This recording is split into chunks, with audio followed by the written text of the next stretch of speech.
시청자 여러분 안녕하십니까? 10월 9일 수요일 JTBC 뉴스 아침엔 시작합니다. 오늘 아침 전국의 기온이 크게 떨어지면서 때이른 추위가 찾아왔습니다. 경기 동부와 강원 내륙, 경북 북부 산간에는 한파주의보가 발령됐습니다. 2004년 10월 1일 이후 15년 만에 가장 빠른 한파특보입니다.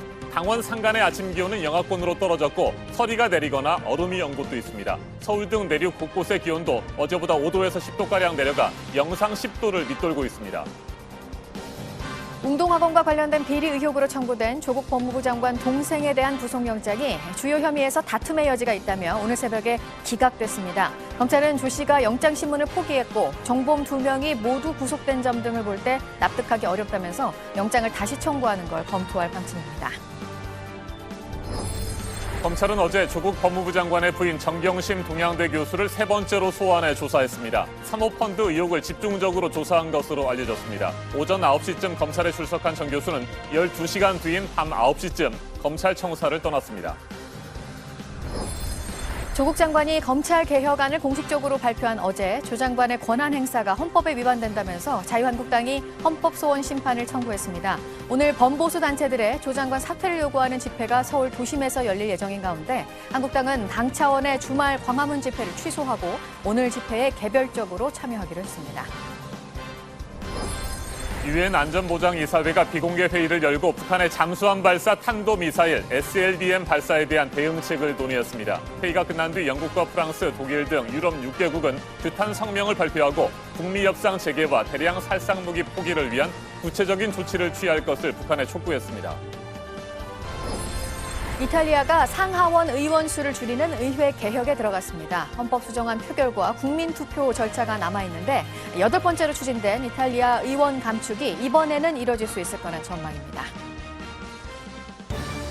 오늘 아침 전국의 기온이 크게 떨어졌습니다. 경기 동부와 강원 내륙, 경북 북부 산간에는 한파주의보까지 발령됐습니다. 2004년 10월 1일 한파특보 이후 15년 만에 가장 빠른 겁니다. 북서쪽에서 찬 공기가 내려오면서 강원 산간의 아침 기온은 영하권을 기록하고 있습니다. 네, 서울을 비롯해서 내륙 곳곳의 기온도 지금 한 자릿수로 내려갔고 한낮의 기온도 20도 안팎이겠습니다. 그런데 이런 때이른 한파가 고맙기도 한 게요. 올해 가장 강력한 태풍이라는 하기비스가 우리나라에 크게 영향을 주지 못하도록 만들었습니다. 갑자기 추워진 날씨에만 대비하시면 되겠습니다. 이재승 기자입니다. 한글날인 오늘 때이른 추위가 찾아왔습니다. 북서쪽에서 찬 공기가 내려오고 밤사이 맑은 날씨에 복사 냉각이 일어나면서 기온이 크게 떨어졌습니다. 경기 동부와 강원 내륙, 경북 북부 산간지방에는 한파주의보가 내려졌습니다. 10월 초에 한파특보가 내려진 건 2004년에 10월 1일 한파특보 이후 15년 만으로 역대 두 번째로 빠릅니다.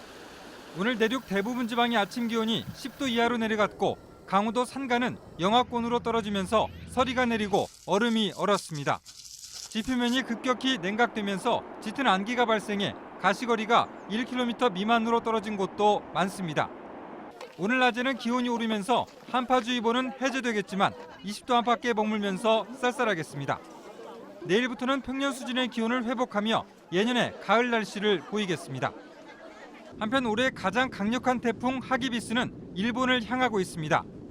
북쪽에서 내려온 찬 공기가 한반도를 덮으면서 태풍의 길목이 되는 북태평양 고기압이 일본 동쪽으로 멀리 물러났기 때문입니다.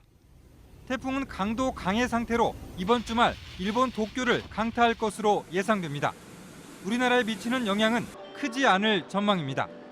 JTBC 이재승입니다. 조국 법무부 장관의 동생 조모 씨의 구속영장이 오늘 새벽 기각됐습니다. 조 씨는 학교법인 웅동학원의 교사 채용 비리와 공사대금 허위 소송 등에 연루돼 검찰의 수사를 받아왔습니다. 법원은 배임 등 주요 범죄에 대해 다툼의 여지가 있다고 설명했습니다. 이에 대해 검찰은 조 씨가 핵심 혐의를 인정하면서 영장 신문을 포기했고 종범 2명은 이미 구속됐다며 영장 기각을 납득하기 어렵다고 반발했습니다. 그러면서 구속영장 재청구 등을 검토할 계획이라고 밝혔습니다. 전다빈 기자가 보도합니다. 모자를 깊이 눌러 쓰고 목에 깁스를 한 남성이 구치소 입구로 나옵니다. 취재진을 피해 황급히 차에 오릅니다. 웅동학원 공사비 소송, 위장 소송이라는 의혹 어떻게 생각하십니까? 공동정 교사 채용 당시 도움 받은 적 있으십니까? 조국 법무부 장관의 동생 조모 씨입니다. 서울중앙지방법원은 조 씨에 대한 구속영장을 기각했습니다. 조 씨는 웅동학원 공사비 관련 허위 소송 의혹과 교사 채용 비리 혐의를 받고 있습니다. 자신의 비리에 연루된 사람들에게 관련 증거를 없애라고 지시한 혐의도 있습니다. 명재건 영장전담 부장판사는 주요 범죄의 다툼의 여지가 있고 배임 수재 혐의와 관련해 사실관계를 대체로 인정하고 있다고 판단했습니다. 앞서 조 씨는 허리 디스크 수술 등 건강상의 이유로 구속영장 심사 연기를 요청했습니다. 하지만 강제 구인된 뒤 법원에 신문 포기서를 냈습니다.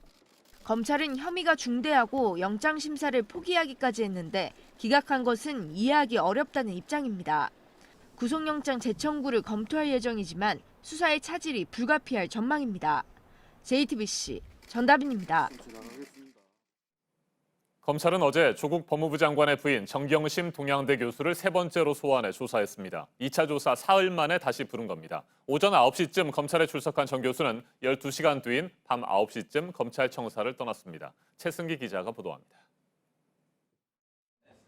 어제 오전 9시쯤 정경심 교수가 피의자 신분으로 서울중앙지검에 출석했습니다. 지난 3일과 5일 조사에 이은 세 번째 검찰 조사입니다. 이번에도 정 교수가 검찰청에 들어가거나 나오는 모습은 노출되지 않았습니다. 검찰의 비공개 소환 방침에 따라 별도의 출입구를 이용했기 때문입니다. 정 교수는 검찰 조사와 조서 열람을 다 마치고 출석 후 12시간이 지난 밤 9시쯤 검찰청사를 떠났습니다. 검찰은 정 교수를 상대로 사모펀드 의혹을 집중 조사한 것으로 알려졌습니다. 앞서 조 장관 오촌 조카 조범동 씨의 공소장이 공개됐는데 정 교수가 조 씨가 운영한 사모펀드 운용사 코링크 PE 지분 일부를 동생 정모 씨의 이름으로 차명 투자한 정황이 드러났습니다. 검찰은 정 교수가 코링크 PE가 투자한 2차 전지 기업으로부터 받은 고문료 1,400만 원의 성격도 따져보고 있습니다. 검찰은 정 교수 지시로 조 장관 자택과 정 교수의 동양대 사무실 PC 하드디스크를 교체한 한국투자증권 직원 김모 씨의 전 근무지를 압수수색하기도 했습니다. 정 교수의 증거인멸 혐의와 관련한 추가 증거 확보에 나선 것으로 보입니다. JTBC 최승기입니다. 조국 장관의 부인이 검찰에 세 번째 소환된 어제 조 장관은 검찰개혁 추진 계획을 발표했습니다. 법률을 새롭게 만들거나 바꿀 필요 없이 검찰의 수사권을 약화시키는 데 집중된 개혁안을 내놨습니다. 법무검찰개혁위원회와 대검찰청이 발표한 개혁안을 모두 담았습니다. 이도성 기자입니다. 검찰개혁이 시급하고 절실하다는 국민의 뜻을 새기며 다음은 없다라는 각오로 임하고 있습니다. 취임 이후 처음으로 직접 마이크를 잡은 조국 장관은 당장 추진할 개혁과제 12가지를 제시했습니다. 국회에서 법을 바꾸지 않고 법무부 차원에서 할 수 있는 것부터 먼저 하겠다는 취지입니다. 이달 안에 인권 보호를 위한 규칙을 만들고 직접 수사를 축소하는 방향으로 규정을 바꾸기로 했습니다. 앞서 JTBC가 보도한 서울중앙지검을 비롯한 3개 검찰청에만 특수부를 남기는 내용과 위원회를 설치해 검사 파견을 심사하는 방안도 포함됐습니다. 조 장관은 검사 파견 심사위원회 설치를 검찰개혁의 첫 법제화 성과물이라고 평가했습니다. 이어 국가송무국을 새로 만들어 검찰에 일부 위임된 국가송무 업무를 돌려받겠다고도 했습니다. 수사 절차에서 당사자의 알 권리와 변호인 참여권을 강화하고 공개 소환을 금지하겠다며 다시 한번 인권을 강조했습니다. 과거 오랜 논의만 있었지 실제로 이루어내지 못했던 과제들로 이번 기회에 반드시 이루어내겠습니다. 대검찰청이 앞서 발표한 개혁안 3가지를 모두 포함한 걸 두고 조 장관은 대검 개혁안을 기본으로 하되 추가 사항을 검토하겠다고 했습니다. JTBC 이도성입니다.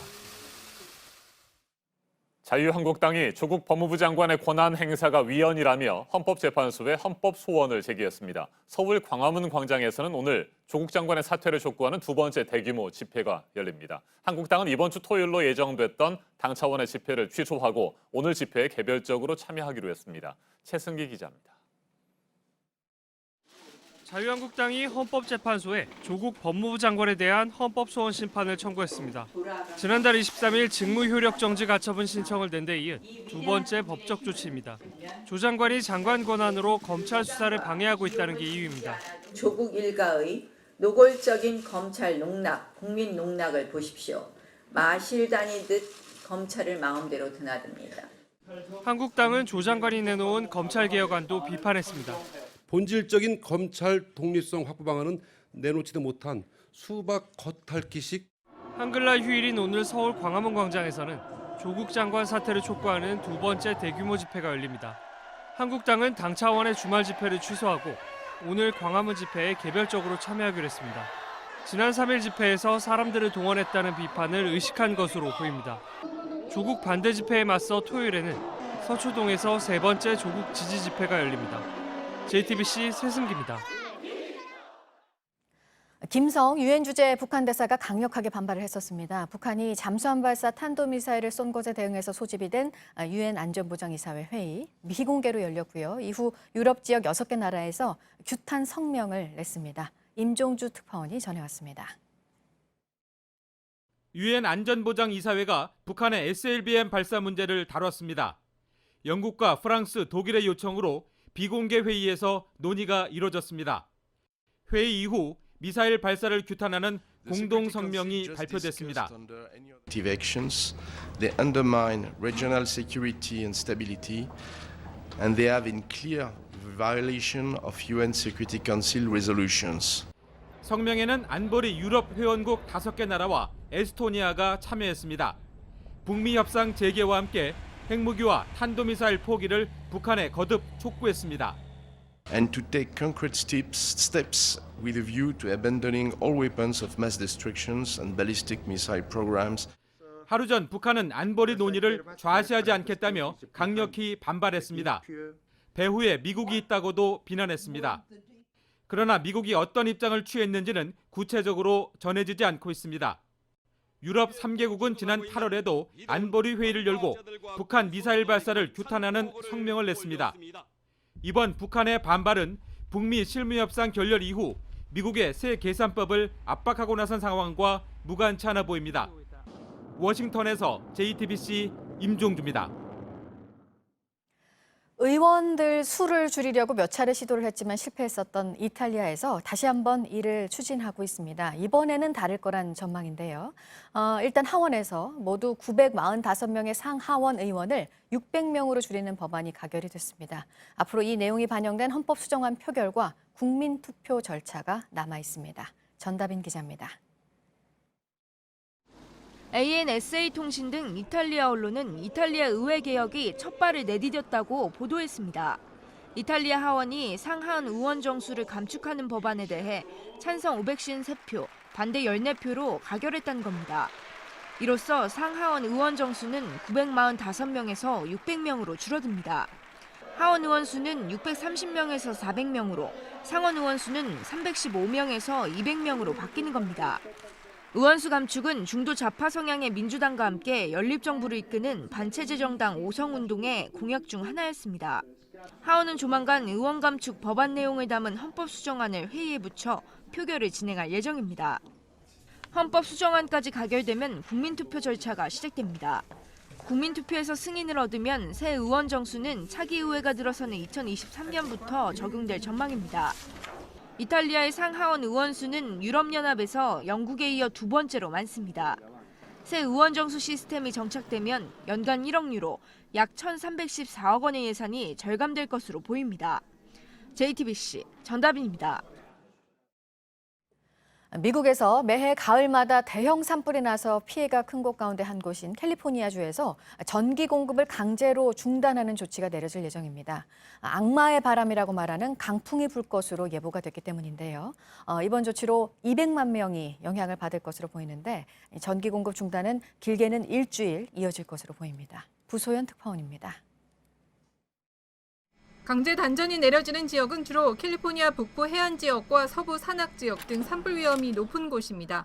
캘리포니아 최대 전력회사인 퍼시픽 가스 앤 일렉트릭은 현지 시간 9일을 전후해 30개 카운티에 강제 단전 또는 강제 단전보다 한 단계 낮은 강제 단전 경계령을 발령할 예정이라고 밝혔습니다. 지난달에도 4만 8천 가구의 전기 공급을 중단했지만 이번에는 대상 지역이 훨씬 넓습니다.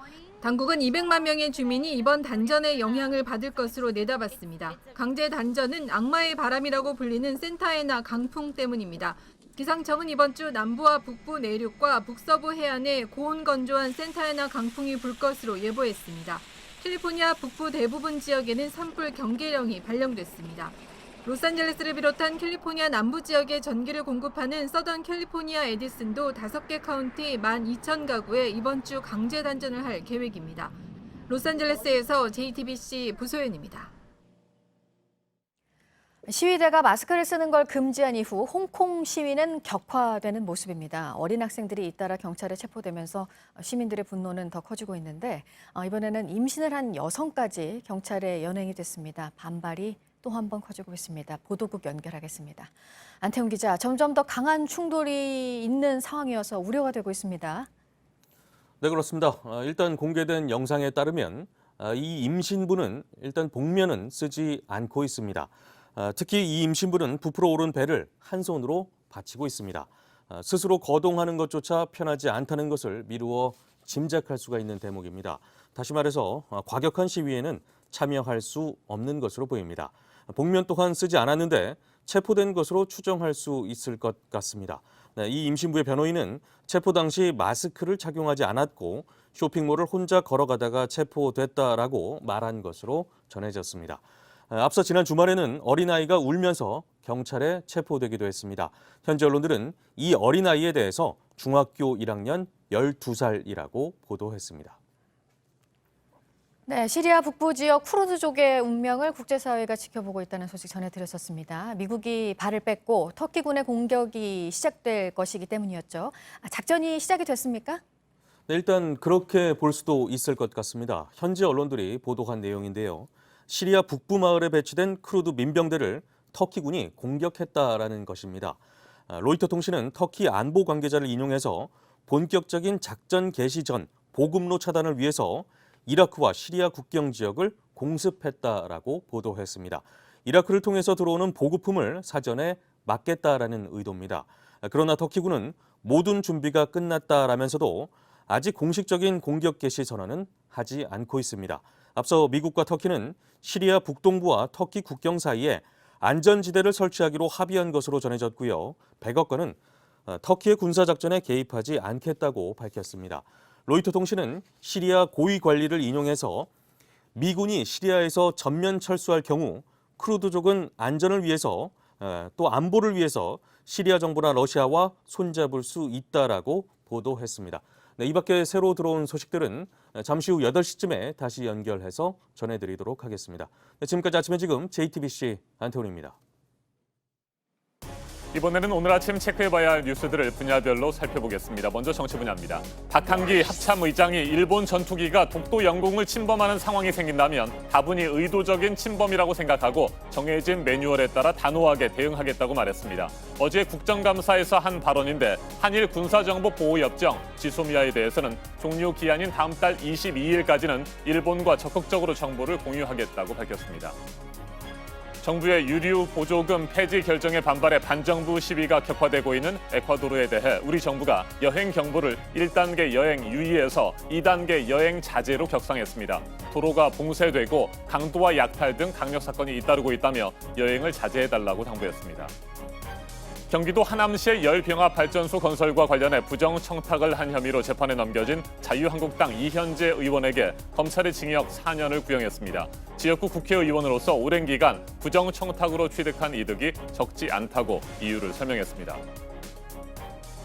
그제부터 철도 노조가 준법 투쟁에 들어가면서 열차 출발이 늦어지고 있습니다. 새마을호와 무궁화호 열차가 출고될 때 작업 시간을 정확히 지키는 방법으로 열차 출발을 늦추고 있는데요. 때문에 서울역과 용산역에서 출발하는 열차들이 길게는 1시간 반까지 시간이 늦어지고 있습니다. 일부 KTX 운행도 영향을 받고 있습니다.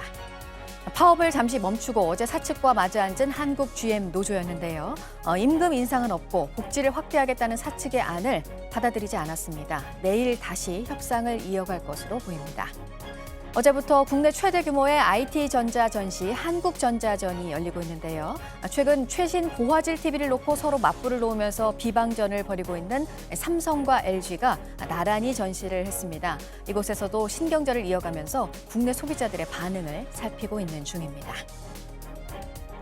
계속해서 사회분야 뉴스입니다. 독도를 지키는 경찰 조직의 경비대장이 대원들에게 상습적으로 욕설을 하고 근무 시간에 술을 마시는 등 부적절한 행위를 했다는 내부 고발이 나왔습니다. 경찰청 홈페이지에 이 같은 내용의 제보가 잇따라 올라왔습니다. 경찰은 즉시 해당 경감을 전출시키고 감찰에 착수했습니다. 어제 인천시 남동구의 한 도로에서 자전거를 타고 가던 50대 남성이 25톤 화물 트럭과 부딪힌 뒤 트럭 아래에 깔렸습니다. 소방대원들이 출동해 구조를 했는데 다행히 가벼운 찰과상만 입었습니다. 지인들로부터 거액을 빌린 뒤 해외로 달아난 혐의를 받고 있죠. 가수 마이크로 닷의 부모가 1심에서 모두 실형을 선고받았습니다. 아버지에게는 징역 3년, 어머니에게는 징역 1년이 선고됐는데 어머니의 경우 상급심이 확정될 때까지 피해 회복의 기회를 주기 위해서 법정 구속을 하지는 않았습니다. 유네스코 세계 자연유산 등재를 신청한 전북 고창 갯벌에 대해서 현장 실사가 있었는데 세계자연보전연맹 전문가들의 평가가 긍정적이었다고 합니다. 이 실사 결과 등을 종합해서 등재 여부가 내년에 결정이 됩니다.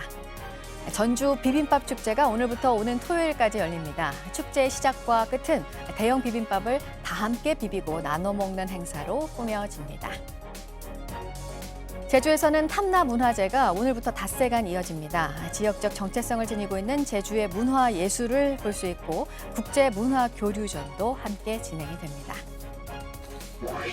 네, 오늘 한글날입니다. 올해 573도를 맞았습니다. 한글, 세상을 열다라는 주제로 경축식이 오전에 서울 광화문 광장에서 열립니다. 한글 겨루기 행사를 포함해서 한글의 반포를 기념하는 다양한 행사들이 오늘 전국 곳곳에서 있을 예정입니다. 네, 앞서 전해드린 대로 오늘 서울 도심에서 열리는 범보수 단체들의 대규모 집회에 자유한국당은 개별적으로 참여를 한다는 방침이고요. 더불어민주당은 오늘 검찰개혁특별위원회 전체 회의를 엽니다. 신속처리 안건에 오른 사법개혁 관련 법률안 처리를 두고 논의를 합니다. 조국 장관이 발표한 검찰개혁안에 대해 당 차원에서 뒷받침할 내용 등도 살펴본다는 계획입니다. 서울 지하철 9호선 노조 파업이 그제부터 시작이 됐고 사흘을 예고했었습니다. 오늘 밤 자정에 끝이 납니다. 노조는 인력 충원 등의 요구가 계속 받아들여지지 않으면 다음 주 수요일부터 사흘간 또 파업에 나설 것이라고 밝혔습니다. 분야별 뉴스들 체크해드렸습니다. 이어서 기상정보입니다. 15년 만에 가장 이른 시기에 한파주의보가 내려졌습니다. 역대 두 번째인데요. 현재 경기 동부와 강원 영서, 강원 산지, 또 경북 곳곳에 발효 중입니다. 설악산에는 올가을 첫 얼음도 관측됐습니다. 어제보다 아침 기온 5도에서 10도가량 크게 떨어져 있습니다. 또 강원 산간 지역은 0도 안팎까지 떨어진 곳도 많습니다. 오늘 전국이 맑은 가운데 낮 기온은 빠르게 오르겠습니다. 서울이 20도, 광주와 대구 22도로 낮 동안 한파주의보는 모두 해제되겠습니다. 북한도 오늘 20도 안팎으로 우리나라와 비슷하겠습니다. 내일부터는 아침 기온 다시 평년 수준 회복하겠지만 여전히 쌀쌀하겠습니다. 기상정보였습니다.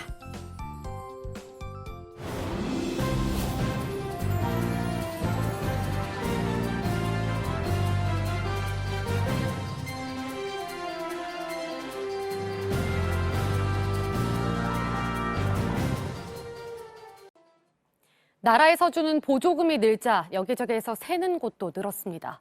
올해 들어 정부가 확인한 것만 건수로 지난해 3배입니다. 아예 담당 공무원이 작심하고 억 단위를 빼돌린 경우도 있었습니다. 송지혜 기자입니다.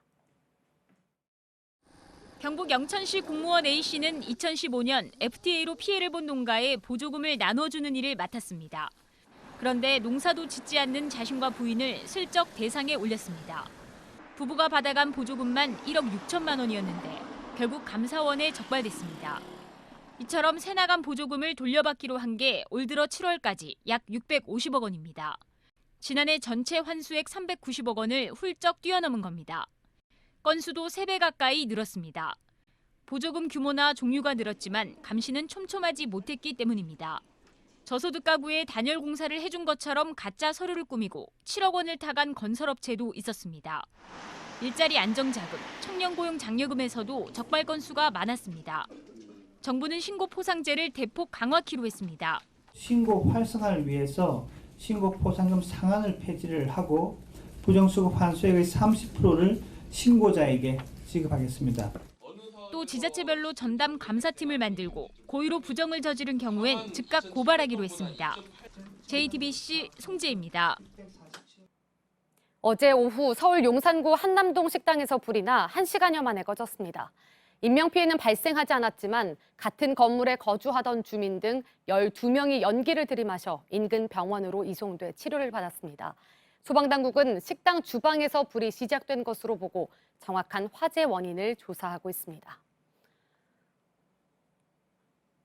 구속 집행정지로 잠시 출소한 피고인이 복귀하지 않아 경찰이 추적에 나섰습니다. 경남 창원교도소에 따르면 이곳에 구속 중이던 30대 A씨는 지난 4일 법원으로부터 구속 집행정지를 허가받고 3박 4일간 출소했습니다.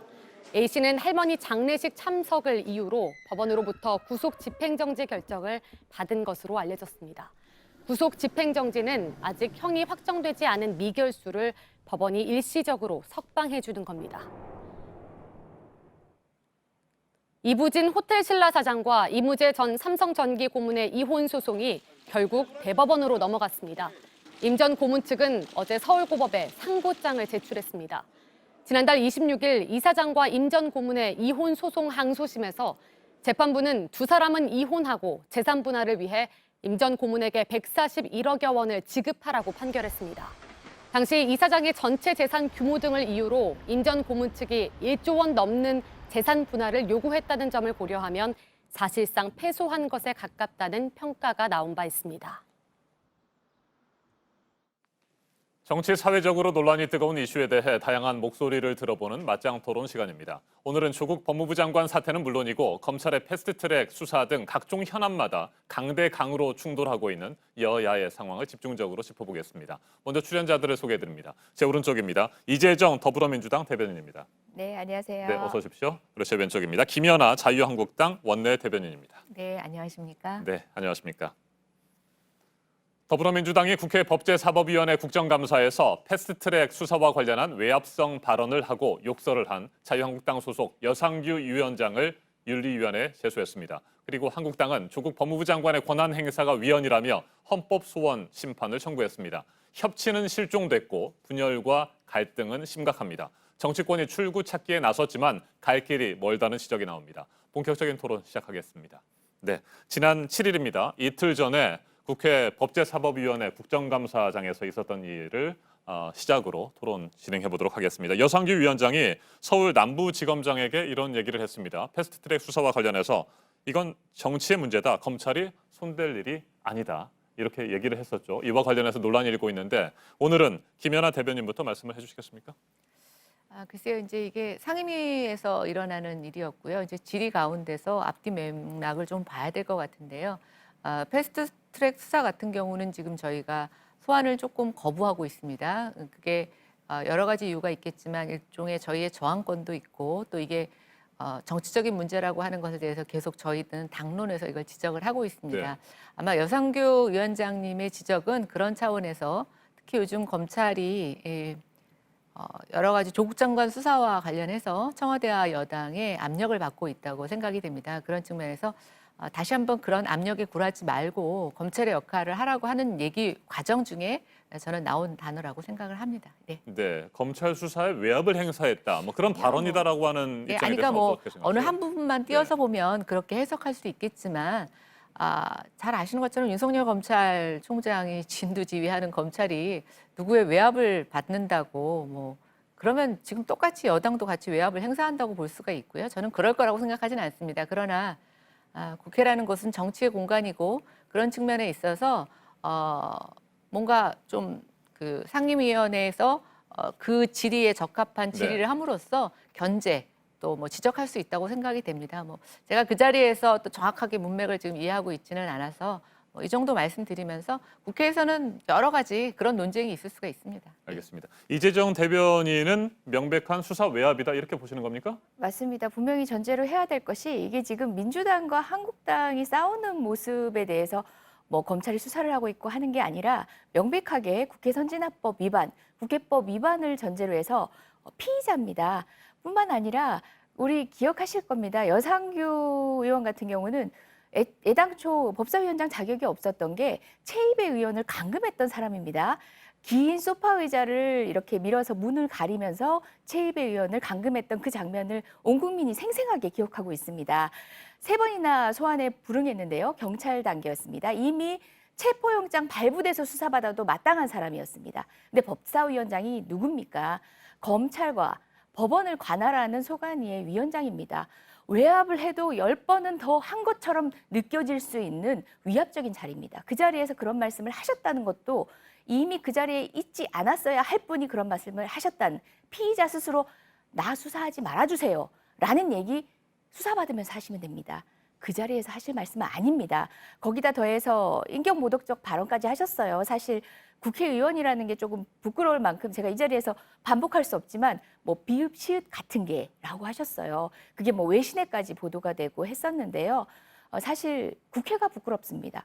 제가 함께 국민께 송구해야 될 지경입니다. 네, 국회 윤리위원회에 제소를 했는데 네. 서명한 의원이 20명밖에 안 됩니다. 그건 왜 그렇습니까? 그냥 기본적 요건만 갖춰서 한 거고요. 네. 나머지 의원들이 뭐 동의를 안 해서가 아니라 지금 국감 상황 중에서 뭐 지역에 흩어져서 국감을 하시는 분들도 있고요. 그 무게감을 달리 보실 필요는 없는 것 같고요. 하나 안타까운 것은 사실상 윤리위가 이것도 뭐 국회 개혁 방안 중에 지금 하나로 올라와 있긴 한데 유명무실하게 운영이 되고 있죠. 그건 역시도 정치적 타협의 실체가 되고 있는데 다시 한번 말씀드리지만 패스트트랙은 국회의 자율권을 존중하기 위해서 그간 허락했던 법 외적 영역에 이것만큼은 국회도 지켜라 하고 국회법 내에 들어왔던 형법입니다. 그 부분에 대해서는 경찰도 정치적 해석을 할 수가 없는 부분이라서 엄격한 수사를 통해서 엄단하는 것이 필요합니다. 네, 정치 개혁안. 아니요, 이제 제가 네. 사실은 국회 일이고 또 뭐 윤리 제소와 관련해서 뭐 여성규 의원님이 저는 분명히 실수를 하셨다고 생각이 됩니다. 근데 참 차마 입에 담지 못하는 많은 언쟁들이 있습니다. 그래서 제가 길게 얘기를 안 하려고 하다가 이재정 대변인 얘기를 듣고 한 가지 생각나는 게 있어서 좀 저도 첨언을 해야 될 것 같습니다. 조국 장관 이전에 저희가 수사를 안 가고 한 부분에 있어서 민주당이 지적하시면 저는 굉장히 달게 받겠다. 그러나 우리 입장이 있다라고 생각을 했습니다. 그런데 조국 장관 피의자인 신분에서 청문회를 거쳐서 법무부 장관이 되고 검찰개혁이라는 이름으로 자기 수사에 여러 가지 실드를 치고 지금 수사방해를 하고 있는 조국 장관에 대해서 아무 얘기 안 하시면서 한국당 법사위원장에게 뭐 피의자이면서 법사위원장 자격이 없다고 얘기하시니까 제가 정말 조금 기가 막힙니다. 그런 말씀하시면 안 됩니다. 조국 이전의 민주당과 조국 이후의 민주당은 저는 전혀 같은 입장이라고 생각하지 않고요. 지금 저희한테 그런 잣대를 들이미신다면 조국 장관에 대해서도 엄격한 잣대를 갖고 피의자이면서 어떻게 법무부 장관이고 어떻게 검찰개혁을 합니까? 어제 저는 검찰개혁 내용 발표하신 거 보고 정말 놀랐는데요. 천륜을 굉장히 중요하시는 조국 장관이셨는데 부인하고 가족한테 그래 아빠가 법무부 장관이야. 법무부 장관이면 이 정도는 해줄 수 있어. 포토라인에 세우지 않고 조사 시간 엄격하게 줄여서 하고 저는 이런 일종의 러브레터를 보내신 게 아닌가라는 생각이 들 만큼 조금 어제 오싹했습니다. 그래서 오늘 그 얘기는 조국 장관에 대한 동일한 잣대로 비판하시고 나서 토론했으면 좋겠다는 제안 드립니다. 예, 저도 말씀드릴 기회가 있겠죠. 동일한 잣대로 들여다봅니다. 조국 장관은요, 나 수사하라고 기꺼이 내던진 분입니다. 자기가 피의자로 있는 사건의 수사 대상자를 보고 나 수사하지 말라는 직접적인 언사 안 했습니다. 그리고 피의자라는 표현은 허락하겠습니다. 왜냐하면 자유한국당이 고소하셨으니까요. 근데 지금까지 조국 장관이 관련됐다는 거 하나도 안 나왔습니다. 오죽하면 검찰이 자기한테 유리한 사건 모조리 죄다 흘렸습니다. 그런데도 불구하고 하나도 드러나지 않았습니다. 어떤 지점이 피의자의 범법성을 인정할 수 있는지 말씀해보라 하면 하나도 말씀 못하실 겁니다. 그런데 여상규 의원은요. 길고 무거운 소파를 밀어가고 있던 그분의 그 모습, 그 초라한 모습을 우리는 생생하게 화면으로 봤어요. 명백한 범죄 행위입니다. 그분을 개인적인 인연으로 면죄부 시켜드리고 싶어도 우리 법에는 그분을 면죄부 줄 수 있는 법률 조항이 하나도 없습니다. 명백한 범죄자입니다. 범법자입니다. 그것과 자유한국당이 고소를 했기 때문에 피의자 신분인 거랑은 다르죠. 명백하게 같은 기준으로 판단했습니다. 네, 자 조국 장관 사태에 대한 반복적이고 다소 지리한 공방을 오늘은 가급적이면 제가 자제하려고 했습니다만 두 분의 말씀 속에 또 자연스럽게 연결이 되는 것 같습니다. 참 어쩔 수 없는 거. 그리고 사실 조국 장관 사태가 현재 우리 대한민국의 정치권을 뭐 관통하는 가장 중요한 이슈이기 때문에 또 어쩔 수 없는 부분도 근데 뭐 있는 것 그게 같습니다. 정치권을 관통하는 이슈이기도 하지만 우리 사회에 저는 중요한 변화를 이끌고 있다고 생각이 됩니다. 저는 우리 모두 사회에서 기득권에 대한 비판 가능하다고 생각합니다. 그리고 기득권은 비판받아 마땅합니다. 그런데 상당히 본인이 기득권을 누리는 사람이 그 기득권과 선을 긋고 비판을 하면서 본인은 개혁의 주체다 하고 나머지에 대해서는 사실은 다른 잣대를 기울이는 거에 대해서는 우리 사회가 그동안 갖고 있었던 기득권의 가면을 벗는 하나의 중요한 저는 계기가 됐다고 보고 있고요. 우리가 이렇게 왜 반복되면서 조국 관련된 내용을 온 방송에서 또 얘기를 하게 되냐라고 하는 것은 우리 사회가 갖고 있는 기득권에 대한 철폐, 그런 민낯에 대해서 다시 한번 반성의 기회를 갖기 위해서 또 그만큼 국민들이 분노하고 계시다는 저는 방증이라고 생각합니다. 네, 조국 장관 사태에 대한 의미를 나름 짚어주셨으니까 이재정 대변인께서도 한 말씀 예. 하셔야겠습니다. 조국 장관 없었으면 자유한국당은 국감 어떻게 하려고 그러셨어요? 온갖 데에서 다 조국입니다. 심지어 우리 행정안전위원회에서 황운하 소위 고래고기 사건의 증인으로 나왔던 분인데요. 그분한테도 조국하고 어떤 인연이 있느냐 물어대는 자유한국당 의원을 보면서 너무나 안타까웠습니다. 국회 권능 그렇게 쓰라고 있는 게 아니거든요. 맞습니다. 조국 장관 사퇴라고 하는 소위 이 즈음에 점검해야 될 부분 분명히 있습니다. 그렇기 때문에 국회의원 전수조사 하자고 했고요. 교육제도 개혁하자고 하고요. 이 즈음에 쇳불도 당김에 뺀다고 검찰 개혁하자고 했습니다. 그런데 개혁 과제에는 관심이 없고 오로지 조국을 향한 정쟁에만 관심이 있는 자유한국당, 그리고 또 동일한 잣대로 들여다보자고 저한테 조언을 하셨는데 같은 잣대를 스스로 본인 당에게 들여다봤을 때 당장 당대표 두 분부터 흔들리는 상황 아닙니까? 처음에 하겠다고 하던 전수조사 슬그머니 조국부터라는 사실 민망한 핑계를 이유로 해서 지금 피하고 계시지 않습니까? 같은 잣대, 그리고 이 즈음에 우리가 점검해야 되는 우리 사회의 부조리들 명백히 동의합니다. 동일한 잣대로 제도적 논의를 국회에서 하길 간절히 바랍니다. 네, 자 다음 주제로 넘어가 보도록 하겠습니다. 뭐 이것도 어쩔 수 없이 조국 장관 얘기인데 자유한국당이 조국 장관의 직무, 직권과 관련해서 헌법 소원을 제출했습니다. 사실은 국민들이 굉장히 많이 분노하고 계십니다. 조국 사태를, 그러니까 조국 피의자 신분에서 장관이 임명된 거에 대한 어떤 분노도 있으시고요. 또 지금 여러 가지 일련의 사태에서 조국 장관에 대한 비판을 하는 것이 검찰 개혁을 저항하는 것처럼 보여지는 또 그런 편가르기에 대해서 국민들이 굉장히 많이 분노하고 계십니다. 근데 저희가 어떤 그런 국민의 분노를 좀 보면서 생각했던 건 뭐냐면 정치가 해야 될 일이 뭔가라는 것에 고민을 하다가 저희는 저희 야당이 할 수 있는 모든 모든 수단을 동원을 해서 지금 조국 사태에 대한 일종의 저항을 하고 있습니다. 특히 안타까운 건 뭐 여당은 저는 그럴 수 있다고 생각이 됩니다. 네. 그러나 대통령께서 지속적으로 이 부분에 대한 국민들의 분노에 귀 기울여 주시지 않고 뭐 저는 이런 표현 좋아하진 않습니다만 뭐 우리가 유체이탈이라고 하는 표현을 쓰는데 그런 식 답변이 국민들의 분노를 더 많이 이끌고 계셔서요.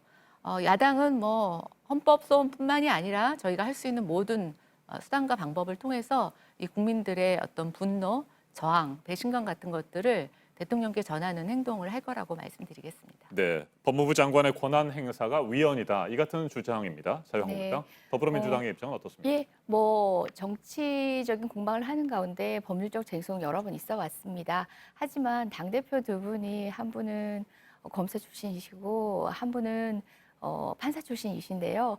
그러고 보니 법률가가 굉장히 과잉되게 대표되네요. 저도 법률가입니다만은 법률가의 장점을 좀 살리시지 그러셨어요. 법률 요건은 검토를 하시는 게 마땅한데 이미 헌법재판소 판례로 유사한 사례에서 국회 동의권, 사실상 이제 국회 동의권이 아니라 인사청문회를 거치는 절차의 장관직에 대한 것이었는데요. 그런 의견을 반영하지 않은 임명에 대해서 권한쟁의 심판이 올라왔을 때 그 부분 받아들여지지 않았습니다. 법리적으로 이미 자명한 부분을 액션으로 그냥 보여지기 위한 정치적 퍼포먼스로 활용하신 것 같은데요. 여러 퍼포먼스들 너무 낱말이 되니까 국민들도 조금 지루한 것 같은데요. 법적으로는 자명합니다. 안 해도 될 제소를 하셨습니다. 이미 결론이 나 있습니다. 뭐 이재정 의원님이 변호사시다 네네, 보니까 그래서 말씀드립니다. 변호사로서 말씀하시는 것 같은데요. 국회는 그런 변호인들의 그 영역을 넘어서는 영역이라고 생각합니다. 지금까지 없던 것들을 새로운 판례를 통해서 새로운 역사를 만들어가고 또 그것이 부족하면 법률 개정안을 통해서 또 새로운 법을 만들어가고 있습니다. 지금 지적해 주신 것, 변호사로서의 경험을 통해서 지적해 주신 것 감사하고요. 저희는 그것을 뛰어넘는 새로운 역사를 만들 것입니다. 조국 장관이 그런 역사를 쓰도록 지금 판을 깔아주시네요. 아유, 그것도 정도가 있는데요. 관련해서 조금만 법률을 아시는 분이라면은 차라리 그냥 정치적 행위라고 시인하시는 게 맞습니다. 어떤 행위든 법률에 근거하지 않고 법률에서 받아들이지 않다면 법이라도 개정하겠다라면 국회는 신이게요. 그래도 그것도 정도가 있는 겁니다. 가장자리 테두리에서 약자들을 위해서 법률안 개정이 있고 그런 이슈에서 사실상 무용한 소송을 할 때도 있습니다. 하지만 지금 제1야당 자유한국당이 이런 상황에서 할 소송, 법리적으로 빤한 결론을 앞에 두고 할 소송은 아니었다는 생각입니다. 그냥 퍼포먼스라고 인정하시는 게 깔끔한 것 같습니다.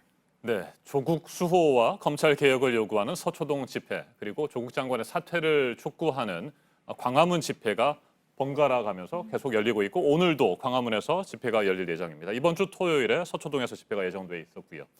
당초 이번 주말에 자유한국당이 집회를 열려고 했었다가 그건 취소를 했군요. 오늘 집회에 개별적으로 참여합니까? 예, 오늘은 개별적으로 참여를 합니다. 어저께였나요? 이틀 전에 이제 대통령께서 뭔가 말씀을 하셨죠. 네. 공론 분열이 아니다라고 얘기를 하셨는데 저는 굉장히 대통령께 실망을 했습니다. 어떠한 마음이시든 간에 본인을 지지하지 않는 국민에 대한 어떤 입장 표명이 있으셔야 된다고 생각을 합니다. 그러나 굉장히 촛불 집회만큼을 좀 이렇게 두둔하시면서 검찰 개혁의 중요성만 강조하셨는데요. 저희는 국론이 분열되는 것에 대한 굉장한 우려를 갖고 있습니다. 대한민국이 어떻게 세워진 나라입니까? 해방 전후의 여러 가지 혼란, 또 전쟁으로 인한 남북 분단, 저희에게 있어서 분단은 굉장히 역사적인 트라우마와 같습니다. 저는 다시는 대한민국이 그렇게 분열되면 안 된다고 생각이 되고요. 그런 측면에 있어서 저희 집회가 자꾸만 그런 분열된 모습을 보이는 것보다는 하나로 통합되고 국민을 좀 아우르는 그런 게 되어야 된다고 생각하는데 이 집회라는 게 그렇습니다. 특히 지금 대통령에게 뜻을 같이 하지 않고 대통령의 결정에 대해서 분노하고 실망하시는 분들은 어디 그것을 해소할 데가 없습니다. 그리고 광화문에서 여태까지 계속 많은 집회가 있었지만 거기에서 어떤 본인의 의견을 전달하시는 일반적인 시민들도 많이 있습니다. 네. 저희가 그것에 대해서 핵심으로 나서는 일은 좀 자제하겠다는 말씀을 드립니다. 그게 지금 여러 가지 우리나라 상황에 대해서 도움이 된다고 생각하는데 그럼에도 불구하고 우리가 저버릴 수 없는 건 정말 많은 국민들이 이 부분에 대해서 분노하고 계시고 변화되길 원하시고 또 제가 그 현장의 그 어떤 온도를 좀 전하자면 저희는 조국 사퇴 정도 이렇게 구호를 외친다면 거기서는 조국 구속 이런 얘기가 가장 온유한 표현이 될 만큼 정말 분노하고 계십니다. 그래서 다시 한번 좀 말씀드리자면 대통령도 좀 국민의 마음을 살펴주시고 또 여당도 민주당은 이제 집권 여당입니다. 한 개의 정당이 아니고 본인들을 지지하지 않는 국민들에 대해서도 어떻게 포용하실지에 대한 방법을 강구해 주셔야 되는데 그런 측면에서 촛불 집회에 참여 안 하신다라고 한 것은 저는 굉장히 고무적인 일이고 다행스럽게 생각합니다. 그러나 이제 정치인들이 관여하지 않고 그 다음에 어떻게 국민을 하나로 통합시키느냐라는 거에 대해서는 여당과 야당이 조금 더 지혜를 모아야 될 사항이라고 생각합니다. 네, 광장 정치에 대한 문재인 대통령의 입장 발표 이후에 더불어민주당에서는 확실하게 입장이 정리가 됐습니까? 예, 광장 정치를 보면서 정치 실종이라는 이제 표현들을 많이 쓰시는데요. 저는 누구보다도 광장의 정치에 대해서 이제 인권적 변호를 해왔던 율사 출신이기도 해서 드리는 말씀이기도 한데요. 광장의 정치도 정치입니다. 우리 헌법에서 집회 시위의 자유를 두고 있고요. 사실상 임기제라는 그 틀 안에 갇힌 대의제의 한계 또는 병립해서 우리나라 민주주의를 구성하는 한 요소입니다. 다만 왜 광장에 그 많은 분들이 본인의 비용 소비를 해가면서 양쪽 광장 모두 포함입니다. 나오게 되었는가를 주목해서 정치권이 받아 안아야 될 부분을 우리가 받아 안아야 되는 게 우리의 역할인데요. 그런 면에서는 저는 정당인도 응당 집회에 참여할 수는 있겠지만 자유한국당이 스스로 신고자가 되고 주최자가 되어서 한 달간 집회하겠다고 신고했던 부분에 대해서 비판을 했던 거고요. 그런 측면에서 자유한국당이 집회 참여하지 않기로 했다는 측면은 국감 기간 중인 걸 고려한다면 정말 반가운 일입니다. 다만 광화문 집회와 촛불 집회의 차이점을 이야기한다면요. 광화문 집회는 말씀하신 대로 현안에 조금 집중해 있습니다. 조국 장관에 대한 반감, 그런데 그건 역시도 언론이나 자유한국당의 지나친 정치 공세로 인한 것이지 조국 장관의 위법성 드러난 점 하나도 없다는 건 제가 말씀드렸습니다. 하지만 서초동 촛불은 특정인을 향한 것들이 아니라 뭐 윤석열 조국이라고 대치점에서 바라보시는 분들도 있는데요. 이미 그것을 넘어선 검찰개혁에 대한 화두입니다. 왜 광장으로 나왔느냐? 제도권 안에서 불가능했던 수십 년간의 과제를 이제 국민의힘을 등에 업지 않으면은 다시 국회가 우리의 목소리를 듣지 않겠다라는 절박함에서 나온 겁니다. 그만큼 검찰 개혁이라는 것은 저항에 맞닥뜨릴 수밖에 없는 것들이고요. 이것은 여야가 공히 경계해야 될 거대 권력의 하나입니다. 살아있는 권력에게 기꺼이 수사하라는 얘기는 지금 가장 강력한 권한, 검찰에 대한 이야기이기도 합니다. 그 저항 앞에서는 여야가 공의 제도적 고민을 시작할 때입니다. 어제 여야정 협의체가 이제 정식으로 발족이 되고 정기적으로 개최가 될 예정인데요. 그 틀 안에서 패스트트랙에 대한 진지한 논의를 시작하는 것부터 우리가 함께 협의를 해봤으면 좋겠습니다. 광장 정치를 아신다고 하는 이재정 대변인 입에서 사실은 지금 굉장히 광장 정치를 폄훼하시는 말씀을 하셔서 저는 굉장히 유감스럽습니다. 광화문에서 이루어지고 있는 외침이 현안이다라고 얘기를 하시는데 저는 그렇게 구분하실 거라고는 안 된다고 생각이 됩니다. 검찰 개혁이 한편에서는 조국 장관 구하기 또 조국 장관의 수사 방해 이런 쪽으로도 해석이 되고 있습니다. 저는 여기가 자꾸만 우리 쪽은 옳고 우리 쪽은 조금 당신네들보다 근본적으로 옳은 일을 하고 있다라고 하는 이런 선긋기는 저는 안 된다고 생각이 됩니다. 그러나 분명한 건 광화문에서도 검찰개혁이 필요성을 느끼고 있습니다. 다만 피의자이고 너무 뻔뻔하고 거짓말장인 조국 장관이 하는 검찰개혁 믿을 수 없다는 것이고요. 그것이야말로 지금 조국 장관이 하는 되돌릴 수 없는 검찰개혁으로 저는 가지 않는다라고 보고 있습니다. 그래서 저는 이렇게 생각합니다. 양쪽 광장의 민심 저희 겸허하게 받아들여야 됩니다. 그리고 저희도 서초동의 외침, 민중들의 어떤 그런 요구들 귀담아 듣겠습니다. 다만 제가 좀 부탁드리고 싶은 것은 더불어민주당도 또 청와대도 가깝게 계시지 않습니까? 청와대는 광화문하고 훨씬 더 가깝잖아요. 광화문의 외침에 대해서 조금 더 국민에게 따뜻한 마음으로 또 그들의 편에서 생각해 주십사라고 하는 부탁을 드리고요. 이게 만약에 대통령께서 이런 마음을 안아주시지 않으면 제가 느끼는 지금 광장의 어떤 온도는 굉장히 국민의 분열 또 우리나라의 굉장히 에너지를 잘못된 쪽으로 소비할 수 있는 그런 쪽으로 흐를 것 같아서 정말 이건 정치인이 아니라 국민의 한 사람으로서 그 광장에 있었던 한 사람으로서 걱정이 돼서 드리는 제언이라고 또 고언이라고 생각해 주시기 바랍니다. 예, 다른 의견 두 개가 대치되는 상황은 국회에선 자주 볼 수 있는 일입니다. 그것은 결코 바람직하지 않거나 우리가 터부시돼야 되는 모습이 아니라 국민의 생각들이 다양할진데 국회가 한결같으면 안 되겠죠. 다만 잘 싸우고 그것들을 어떻게 반영해내는지가 중요한 시점입니다. 뭐 저희 당 대변인 중에 한 분이 그런 말씀하셨는데 저는 뭐 정말 맞다는 얘기를 했는데 우리 식민 통치에 대한 역사적 평가도 지금 다루고 있습니다. 그런 상황에서 검찰 개혁이라는 화두를 두고 다양한 의견 존재할 수 있고요. 저는 이 시점에서 이제 그 대립과 갈등의 정치의 부재라기보다는 이런 정치의 상황들을 풀어내는 우리의 남은 능력들을 시험하는 시험대 위에 놓여 있다고 생각합니다. 조국 장관을 즈음한 검찰 개혁이지만 여기서 분명히 놓치지 말아야 할 것들은 검찰 개혁에 대한 강력한 저항은 다양한 모습으로 나타납니다.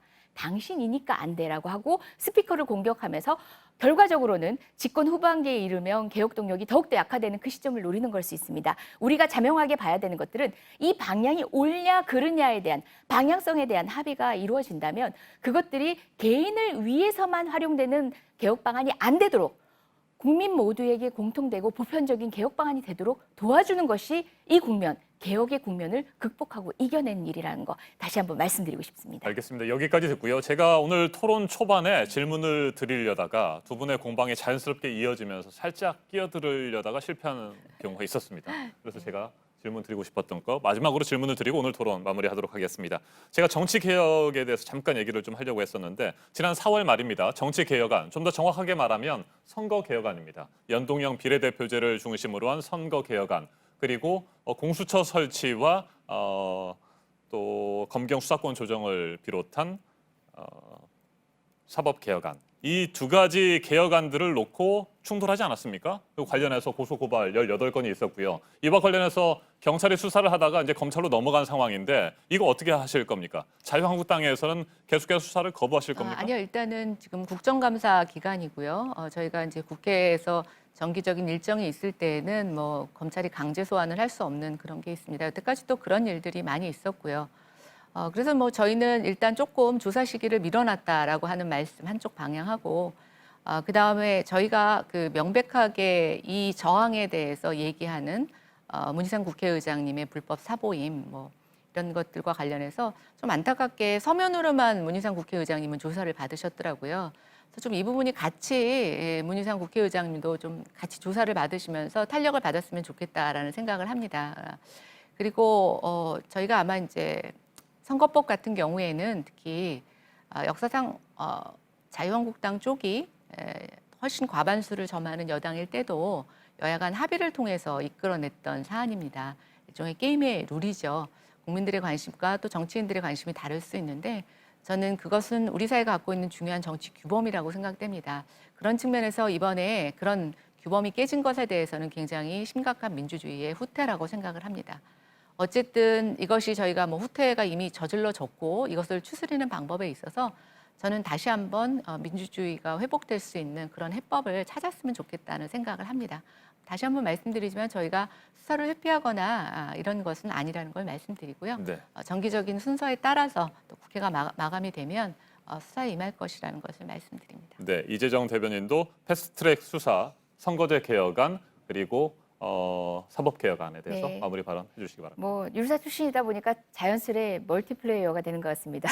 율사로서의 관점에서 말씀드린다면은 명백히 사보임과 관련된 것은 자유한국당 의원님들의 패스트트랙 관련된 폭력 행위와 대해서 선제적으로 판단해야 될 부분이 아닙니다. 각별입니다. 그래서 명백히 위반한 행위에 대해서는 각자가 법 앞에 겸허하신 게 맞습니다. 무슨 대표가 뭐 내가 책임지겠다 하면서 하는 그런 정치적 행위가 아니라 겸손한 피의자의 자세로 돌아보시는 게 가장 마땅합니다. 정치개혁법과 관련해서 말씀을 드리자면 저는 게임의 룰이라는 부분 굉장히 언급하고 싶지 않은 내용입니다. 18세 선거 연령 인하 부분도 지금 개혁법안 안에 들어가 있는데요. 게임의 룰이 아닙니다. 청소년의 권리입니다. 그리고 지금 현재 표의 등가성을 위한 연동형 비례 등에 대한 개혁 방안도요. 국민들에게 돌려드리기 위한 국민의 의사가 부합해서 국회가 구성되기 위한 그런 제도적 틀인 거지 게임의 룰이라는 말로 대체되어서는 안 된다는 생각이고요. 그럼에도 불구하고 여야가 공히 합의할 수 있는 틀, 패스트트랙 이후에도 열려 있었습니다. 패스트트랙은 그만큼 많은 국회 구성원이 이 부분에 대한 논의를 시작하자고 요청하는 것이고 우리의 점한 어떤 절차임에는 분명하지만 논의의 틀은 여전하고 논의에 함께 하시기로 하신다면 언제든 열려있는 장이 바로 국회의 장입니다. 자유한국당만 동참하시면 됩니다. 알겠습니다. 여기까지 듣겠습니다. 오늘 한글날 공휴일이고 때이른 추위까지 찾아왔는데 아침 일찍 나오셔서 이렇게 공방 펼쳐주셨습니다. 잘 들었습니다. 오늘 맞짱 토론 이재정 더불어민주당 대변인 그리고 김연아 자유한국당 원내대변인과 함께했습니다. 두 분 토론 잘 들었습니다. 감사합니다. 네, 고맙습니다. 감사합니다.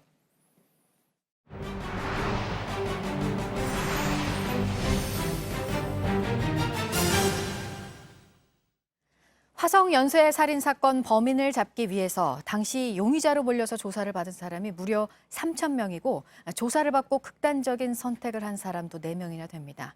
2명의 용의자를 변론해서 무혐의를 이끌어낸 김칠준 변호사가 어제 뉴스룸에 나와서 심령술사가 지목한 사람이 조사를 받은 사례도 말을 했는데요.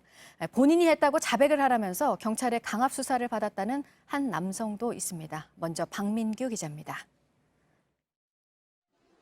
다른 살인 사건을 저질러 수감됐다 2003년 출소한 46살 광모 씨. 1991년 수원에서 체포됐을 때 경찰에게 화성 사건의 자백을 강요당했다고 말했습니다. 어차피 너는 가문은 사형을 받으니 우리라도 좀 편하게 너 이거 갖고 가. 동탄 할머니 사건하고요. 그 여중생 그 살인 사건. 1990년과 1991년 벌어진 구 10차 사건을 자신의 범행으로 말하란 거였습니다. 호텔에서 3일을 제가 조사를 받고 화성경찰서 와서 3일 정도 제가 더 있었던 것 같아요. 그때도 제 사건 갖고는 얘기가 없었고 다만 그냥 화성연쇄 살인 사건 그걸로만 조사를 받은 거예요. 곽 씨의 범행 장소는 평택 송탄동이었고 9차 사건은 병점리, 10차 사건은 동탄면으로 먼 곳에서 벌어졌습니다. 송탄에서 저를 태워서 동탄까지 그 거리 시간 재더라고요. 이 시간이면 네가 와서 이렇게 할 수 있나? 호텔방에 가둬두고 가혹 행위를 했다고도 했습니다. 수갑에 포도 같은 거를 묶어갖고 뭐 이렇게 매달아놔요. 거꾸로 이렇게. 그 상태에서 하는 거죠. 이게 잠을 안 재우다 보니까 나중에는 매를 맞으면 그 순간만 눈이 떠져요. JTBC가 확인한 1992년 경찰청 국정감사 제출 자료입니다. 범행을 자백한 사람이 4명, 41살 홍모 씨 등 이름도 적혀 있지만 모두 거짓 자백이었습니다. 9차 사건을 거짓으로 자백한 당시 19살 윤모 군은 형사들이 법원에선 부인해도 경찰에선 시인하라고 했다고 현장 검증 과정에서 폭로하기도 했습니다. 1988년 조사를 받던 16살 명모 군은 고문으로 숨졌고 2년 뒤 조사를 받다 풀려난 39살 차모 씨는 스스로 열차에 몸을 던져 숨졌습니다. 당시 용의선상에 오른 사람이 3,000명, 경찰 조사를 받은 뒤 극단적 선택을 한 건 확인된 것만 4명입니다. JTBC 박민규입니다. 화성 8차 사건도 자신이 저질렀다고 이춘재가 말을 하면서 정말 맞는지 이 말을 그대로 믿을 수 있는지 지금 진범을 두고 논란이 일고 있죠. 당시 이 사건의 용의선상에 이춘재가 오르긴 했었는데 제외가 됐습니다. 어떤 이유 때문이었는지 김도훈 기자가 보도합니다. 1988년 9월 화성 8차 사건이 벌어진 경기도 화성군 주택입니다. 피해자 13살 박모 양은 집안에서 숨진 채 발견됐습니다. 현장에는 중요한 단서가 남았습니다. 남성 채모 6가닥입니다. 당시 진범으로 잡힌 윤모 씨와 이춘재는 모두 박양집 바로 인근에 살고 있었습니다. 경찰은 이들을 포함해 마을 남성 대부분의 채모를 수거해 현장 증거품과 대조했습니다. 이후 이춘재는 용의선상에서 제외됐습니다. 현장에서 나온 채모와 이춘재의 것이 모양과 형태가 다르다는 이유입니다. 일찌감치 용의선에서 제외되면서 이춘재의 채모는 당시 국가수의 방사성 동위원소 검사 대상에도 빠졌습니다. 경찰 관계자는 방사성 동위원소 분석 비용이 비싸 당시 모든 채모를 검사하지 못했다고 밝혔습니다. 이후 경찰은 화성 8차 사건을 윤 씨의 모방범죄로 결론냈습니다. 당시 8차 사건 증거물은 이미 폐기됐습니다. 진범을 가릴 수 있는 DNA 분석은 현재 불가능합니다. JTBC 김도훈입니다. 네, 이 8차 사건의 범인으로 20년 동안 옥살이를 한 윤모 씨는 재심을 청구하겠다는 입장입니다. 수감 생활 내내 자신이 저지른 일이 아니라면서 억울함을 호소했었다고 하죠. 이렇게 이춘재가 자백을 했고 자신을 경찰과 검찰이 살인자로 몰아갔다고 주장하고 있습니다. 이 소식은 김지성 기자입니다.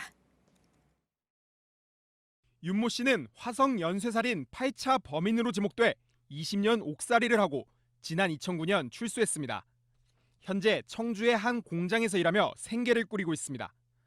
취재진은 윤 씨가 교도소에서 인연을 맺은 지인들을 만나 최근 소식을 들었습니다. 이춘재가 8차 사건을 자백한 이후에 윤 씨와 이들은 자주 연락을 나눴다고 했습니다. 이들은 윤 씨가 재심을 준비 중이라고 전했습니다. 윤 씨는 이춘재 관련 소식을 접한 뒤 전화를 걸어 뉴스를 보셨느냐고 묻고 무죄를 받아야겠다고 말했다고 합니다. 재심 청구를 하는데 도와줄 것이 없느냐는 지인들의 물음에 제가 알아서 준비하고 있다고 답했다고도 했습니다. 윤 씨는 현재 경찰과 검찰이 본인을 살인자로 몰아갔다며 분노하고 있습니다. 경찰은 최근 윤 씨를 직접 만나 조사했고 윤 씨는 억울하다는 취지의 진술을 한 걸로 알려졌습니다. JTBC 김지성입니다. 오늘의 핵심 뉴스들을 정리해드리는 아침엔 주요 뉴스입니다. 오늘 아침 전국의 기온이 크게 떨어지면서 때이른 추위가 찾아왔습니다. 경기 동부와 강원 내륙, 경북 북부 산간에는 한파주의보가 발령됐습니다.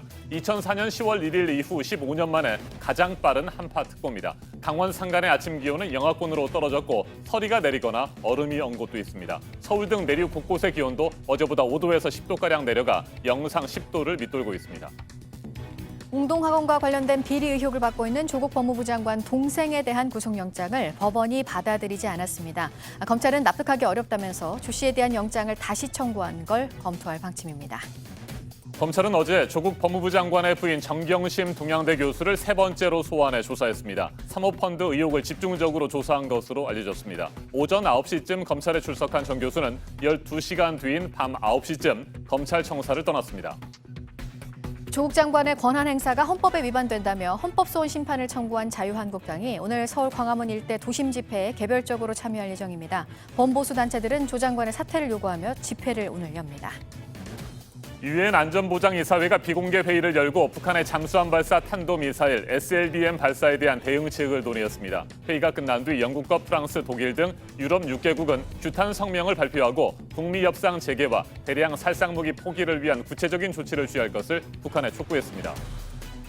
이탈리아가 상하원 의원 수를 940여 명에서 600명으로 줄이는 의회 개혁에 들어갔습니다. 기성 정치에 대한 이탈리아 국민들의 불신이 깊어지면서 8번째로 시도하는 이번에는 성공 가능성이 높다는 전망입니다.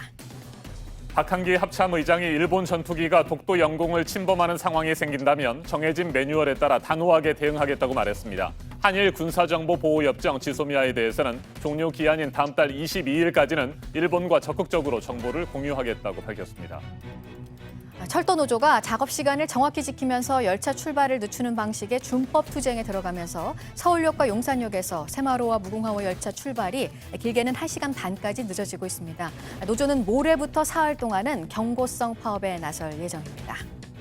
정부의 유류 보조금 폐지 결정에 반발해 반정부 시위가 격화되고 있는 에콰도르에 대해 우리 정부가 여행 경보를 1단계 여행 유의에서 2단계 여행 자제로 격상했습니다. 도로가 봉쇄되고 강도와 약탈 등 강력 사건이 잇따르고 있다며 여행을 자제해달라고 당부했습니다. 지금까지 아침엔 주요 뉴스 정리해드렸습니다. 독일에서 테러로 의심되는 트럭 사고가 나서 8명이 다쳤습니다. 트럭에 받친 여러 대의 차들이 찌그러져 있습니다. 현지 시간 7일 독일 림버그의 한 도로에서 벌어진 사고인데요. 적어도 8명이 다쳐서 병원으로 옮겨졌습니다. 트럭을 운전한 사람은 30대 시리아 남성으로 사고 직전에 트럭을 훔쳐 탄 것으로 드러났는데요. 경찰이 테러 가능성을 열어두고 정확한 사고 경위를 조사하고 있습니다. 내부가 까맣게 탄 건물에서 계속해서 연기가 솟아오릅니다. 현지 시간 7일 미국 워싱턴주 시애틀에 있는 한 상가 건물에서 원인을 알 수 없는 불이 났습니다. 다행히 안에 있던 사람들은 빠르게 대피해서 피해를 면했는데요. 하지만 불을 끄던 소방관 1명이 가벼운 부상을 입고 병원에서 치료를 받고 있습니다. 브라질 북동부 해안에 난데없이 기름 찌꺼기가 떠밀려와 골머리를 앓고 있는데요. 지금까지 걷어들인 양만 100톤이 넘는다고 합니다. 얼룩덜룩 해변으로 기름 찌꺼기들이 떠밀려왔습니다. 브라질 북동부 지역에 있는 100여 곳의 해변이 이렇게 시커먼 기름 찌꺼기로 오염됐는데요. 일부 지역에선 거북과 조류 수십 마리가 죽은 채 발견됐습니다.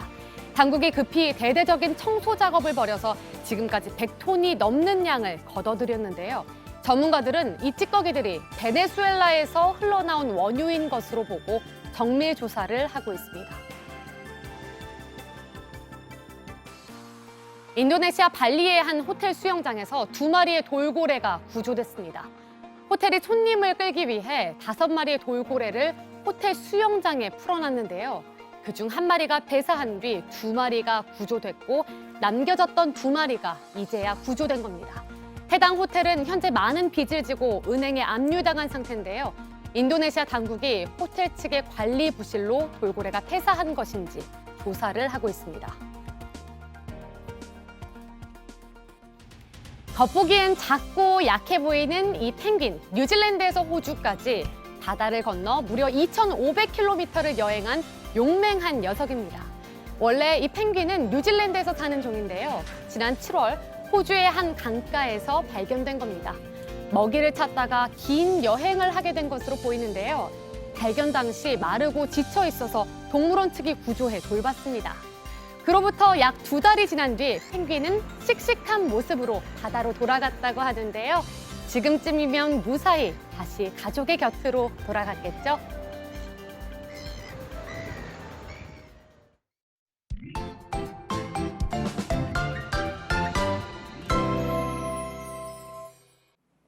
오늘 아침 기온이 크게 떨어졌습니다. 경기 동부와 강원 내륙, 경북 북부 산간에는 한파주의보가 발령됐습니다. 오늘은 옷차림 더욱 따뜻하게 하셔야겠습니다. 자세한 기상 정보 살펴보겠습니다. 김연아 캐스터, 오늘 아침 기온이 어느 정도나 내려갔습니까? 네, 오늘 휴일이라서 다행이라는 생각이 네. 들 정도입니다. 집에 계신 분들도 많을 텐데요. 현재 기온 보시면 서울과 청주가 8도, 춘천이 4도, 또 전주도 8도, 대구는 9도, 광주는 10도까지 떨어져 있습니다. 어제보다 5도에서 크게는 10도가량 낮은 기온입니다. 또 말씀하셨듯이 곳곳 한파주의보도 내려져 있습니다. 경기 동부와 강원 영서, 강원 산간 지역, 또 경북 곳곳에 발효 중이고요. 설악산에는 올가을 첫 얼음이 관측되기도 했습니다. 네, 가을 단풍도 봐야 되고 뭐 여기저기 놀러도 많이 가야 될 텐데 이러다가 그냥 바로 겨울로 가는 것 아닙니까? 네, 다행히 기온이 다시 오르기는 하겠습니다. 일단 오늘 낮 동안 한파주의보는 모두 해제되겠는데요. 낮 기온이 서울과 춘천 20도, 광주와 대구가 22도로 평년 수준 보이는 곳이 많겠습니다. 또 평년 수준보다 조금 밑도는 곳도 낮 동안 선선하게 느낄 수 있는 정도입니다. 그리고 서울의 경우 예년 이맘때 아침 최저 기온이 12도인데요. 내일부터는 평년 수준 회복하거나 또 조금 높은 기온 보이겠습니다. 이후 주말까지 오늘처럼 추운 날은 없겠지만 가을은 가을인 만큼 이른 아침에는 다소 쌀쌀하게 느껴질 수 있겠습니다. 네, 오늘 비 소식은 없습니까? 네, 어제는 비가 조금 내린 곳이 있었는데 오늘은 보시는 것처럼 이렇게 구름 한 점 없이 맑은 하늘 펼쳐져 있습니다. 오늘 공기도 깨끗한데요. 하지만 아침 안개가 다소 짙습니다. 현재 가시거리 1km 미만으로 짧아져 있는 곳들 많고요. 이렇게 밤사이 기온이 떨어지면서 수증기가 응결하면서 또 이렇게 아침 안개가 곳곳 짙게 끼어 있습니다. 아침에 이동하시는 분들은 교통안전에 각별히 유의하시기 바랍니다. 네, 오늘 아침에 굉장히 추웠는데 그래도 뭐 낮부터 기온이 조금씩 올라간다고 하니까 다행입니다. 김연아 캐스터 수고했습니다.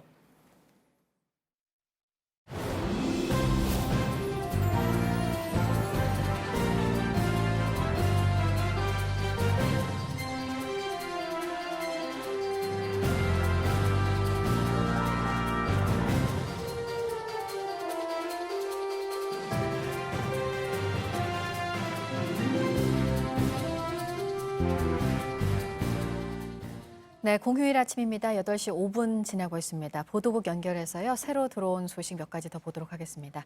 국제통화기금 IMF의 신임 총재가 처음으로 공식적인 자리에서 말을 했는데요.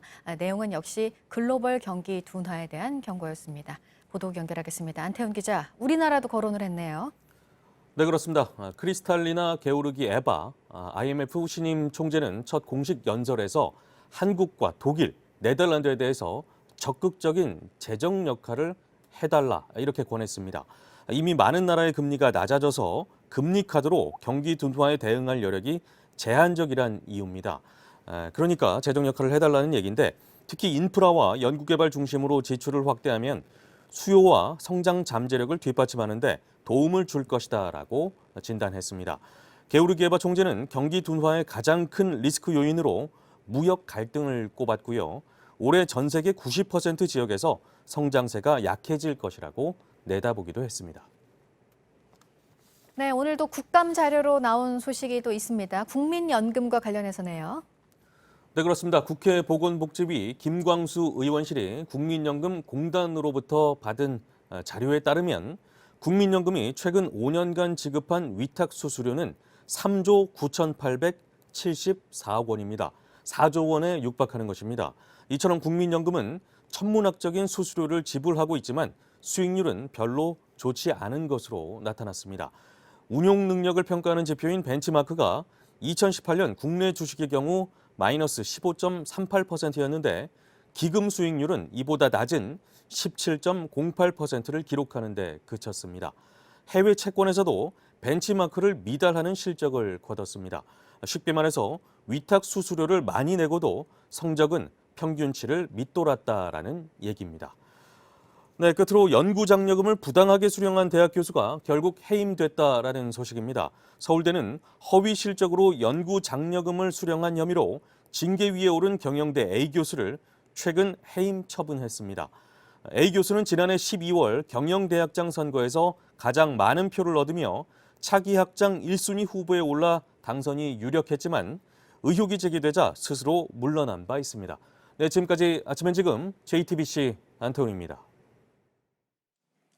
조국 법무부 장관이 어제 검찰개혁 추진 계획을 직접 발표했습니다. 법률을 새롭게 만들거나 바꿀 필요 없이 검찰의 수사권을 약화시키는 데 집중된 개혁안을 내놨습니다. 조 장관은 다음은 없다며 검찰개혁 의지를 다시 한번 밝혔습니다.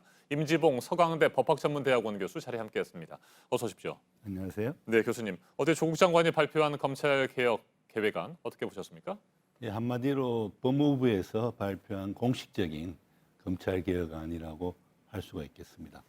예, 주목할 만한 점은요, 이 검찰개혁을 위해서는 공수처 도입이라든지 검찰 수사권 조정 같은, 검경 수사권 조정 같은 그런 법률 개정이 필요한 사항이 있는데요. 네. 그건 뭐 법무부가 할 수 있는 일은 아니지 않습니까? 그것 말고 예를 들어서 법무부의 부령이라든지 대통령령이라든지 이런 법무부 규정들을 고쳐가지고 할 수 있는 검찰개혁의 안들에 대해서 법무부가 그 개혁 방안을 내놨다라고 볼 수 있겠고요. 특히 그 법무부의 안을 만드는 과정에서 검찰의 자체 개혁안에다가 또 법무부 내의 법무검찰개혁위원회 안, 또 국민의 다양한 의견 수렴까지 거쳐서 골고루 의견들을 반영한 안을 내놨다는 점이 주목할 만합니다. 네. 교수님께서는 그동안 사법 감시 활동을 적극적으로 펼쳐 오셨고 네. 검찰 개혁의 필요성도 강조를 하셨잖아요. 네네. 이번에 발표된 개혁안 중에서 가장 주목할 만한 것은 뭐가 있습니까? 뭐 여러 가지가 있겠죠. 네. 무엇보다도 이제 특수부의 축소 같은 경우는 이제 특수부란 게 보통 이제 검찰에는 형사부가 가장 이제 많고 크고요. 기본이 되는 부인데 이제 재벌 사건이라든지 네. 고위공직자 사건 같은 이러한 사건들은 특수부에서 수사를 했는데 특수부 수사의 특징이라는 것은 고소고발로 이제 수사가 개시되는 것보다 보통 이제 첩보 등의 제공을 통한 그 인지 수사로 수사가 개시되고 또 형사부 사건들은 사실상 경찰이 수사를 하고 검사가 수사 지휘를 하는데 그치는 네. 반면에 특수부 사건들은 검사가 수사도 직접 하고 또 기소도 한단 말이죠. 그렇기 때문에 특수부 사건 같은 경우는 직접 수사라는 그 특성 때문에 기소를 위해서 무리한 과잉 수사가 행해지는 경우가 많았고 네. 그 과잉 수사를 통해 가지고 어떤 국민의 인권이 침해되는 사례가 빈발했었기 때문에 그 특수부의 폐지, 즉 직접 축소, 직접 수사의 축소가 하나의 뭐 대표적인 개혁 방안이고요. 또 하나를 더 들자면은 심야 조사라든지 8시간 이상의 장기간 조사라든지 혹은 본건을 수사하기 위해서 별건으로 불러놓고 수사한다든지 별건 수사라든지 이런 인권 친화적이지 못한 잘못된 그러한 수사 관행에 대해서 개혁안을 내놨다는 점도 주목할 만하다고 생각합니다. 네, 특수부를 완전히 없애지 않고 네. 서울중앙지검을 비롯해서 세 곳 정도에는 남겨두겠다. 물론 이름은 뭐 반부패 수사부 정도로 바뀔 가능성도 있고요. 네네. 이렇게 남겨두는 거에 대해서는 어떻게 생각하십니까? 완전히 없앨 필요는 없습니까? 과도기적으로는 저는 뭐 남겨둘 필요도 있다고 봅니다.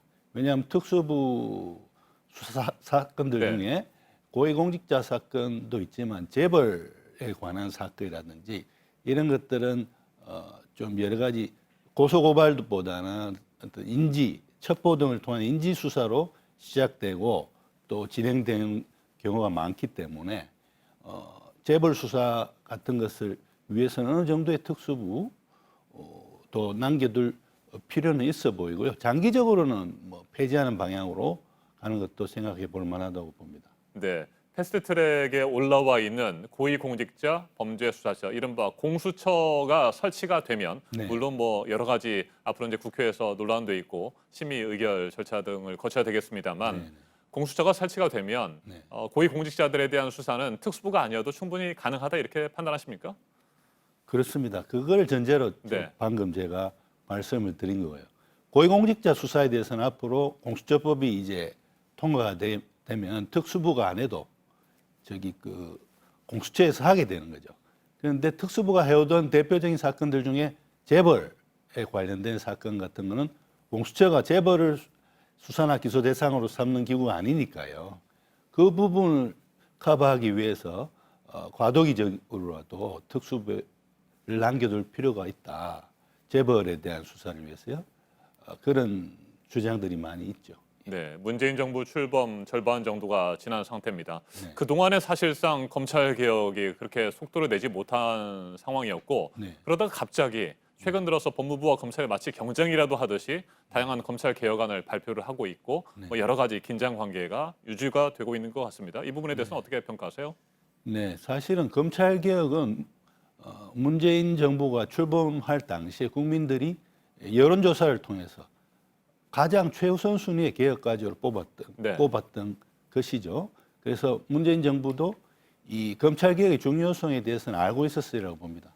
그런데 이제껏 2년 동안 여러 가지 적폐 청산을 위한 적폐 수사를 위해서 경찰의 이 수사력이 필요했기 때문에 지금까지는 검찰 개혁이 약간 수면 아래 잠복해 있었던 그런 상황이었는데 지금 본격적으로 이제 검찰 개혁의 시동을 건 것이라고 보이고요. 그래서 9월 30일인가요? 청와대 법무부 보고에서 대통령도 장관뿐만 아니라 검찰총장에게도 검찰 개혁안을 국민의 여러 다양한 의견을 수렴해서 내놔라고 했고, 그래서 그 지시에 따라서 지금 검찰총장과 장관이 검찰 개혁안을 내놓는 것으로 저는 보고 있습니다. 네, 한 가지만 더 질문을 드리겠습니다. 검찰 개혁의 최종 목표는 인권 보호 아니겠습니까? 그렇습니다. 네, 예. 여러 가지 뭐 인권과 관련된 개혁안들이 나오고 있습니다만 교수님께서 지금까지 나온 거 말고 이것만큼은 꼭 추가가 돼야 된다, 반드시 필요하다 이런 것도 있습니까? 인권 보호를 위해서 지금 뭐 거의 나올 만한 것은 많이 나왔다고 봅니다. 그런데 저는 다시 한번 좀 공수처 도입을 말씀드리고 싶네요. 어제 장관이 발표한 거나 뭐 그전에 검찰총장이 발표한 거나 다 이제 법 개정을 통해서 이룰 사항들은 아니거든요. 그러니까 결국은 중요한 것은 지금 국회에 패스트트랙에 올라가 있는 그런 공수처 도입 같은 그런 검찰 개혁을 위한 법 개정 사항들입니다. 공수처가 도입되는 게 왜 필요하냐? 공수처는 검사와 판사들도 수사 및 기소 대상으로 하고 있습니다. 지금 검찰 개혁이 문제되는 이유가 뭘까요? 이제 검찰이 과도한 그 권한을 갖고 있으면서 그 권한을 오남용해서 국민의 인권을 침해한 것 아니겠습니까? 공수처는 그러한 검찰의 권한 오남용에 대해서 수사를 하는 기관입니다. 즉 검찰이라는 감시자를 감시하는 기관이란 말이죠. 감시자를 감시하는 기관을 둠으로써 결과적으로는 이제 검찰의 권한 오남용을 줄이고 그를 통해서 국민의 인권을 보장할 수 있기 때문에 공수처 도입이 저는 굉장히 필요하고 절실한 일이라고 봅니다. 알겠습니다. 여기까지 듣겠습니다. 임지봉 서강대 법학전문대학원 교수였습니다. 말씀 잘 들었습니다. 감사합니다. 여당의 싱크탱크인 민주연구원이 조국 장관 일가에 대해 법원이 압수수색 영장을 남발하고 있다고 지적하면서 법원 개혁을 촉구하는 보고서를 냈습니다. 자유한국당은 조 장관 부인 정경심 교수에 대한 구속영장 청구가 임박하자 더불어민주당이 법원까지 압박하고 있다고 주장했습니다. 이승필 기자가 보도합니다. 민주연구원이 수석연구위원 이름으로 펴낸 보고서입니다. 조국 법무부 장관 가족을 수사하면서 법원이 압수수색 영장을 남발해 결과적으로 검찰의 먼지털이식 수사를 뒷받침해준 셈이라고 주장합니다. 과거 법원을 겨냥한 사법농단 수사 때와 확연히 다른 이중적 태도라는 겁니다. 보고서는 법원과 검찰이 자체 개혁을 할 의지도 동력도 없는 상황이라고 진단했습니다. 그러면서 입법부와 행정부, 외부단체가 참여하는 개혁기구를 문재인 정부 내에 만들어야 한다고 촉구했습니다. 민주당은 앞서도 법원이 조 장관 가족에 대한 영장을 쉽게 내준다며 문제를 제기해왔습니다. 저는 몇 시간 만에 영장 나오는 것을 한 번도 본 적이 없습니다. 자유한국당은 정경심 씨의 구속영장 발부 여부가 향후 전국에 막대한 영향을 끼칠 수 있는 시점에 여당이 법원을 대놓고 압박하며 사법부의 독립성을 훼손하고 있다고 비판했습니다. 조국 일가를 봐주기 위한 의도밖에 없고 오히려 법원 개혁을 방해하고 사법부 독립을 해치는 행위다, 그렇게 봅니다. 한국당 소속 법사위원인 장제원 의원은 사법부마저 무력화하겠다는 민주연구원을 이제 반민주연구원이라 불러야겠다고 주장했습니다. JTBC 이승필입니다.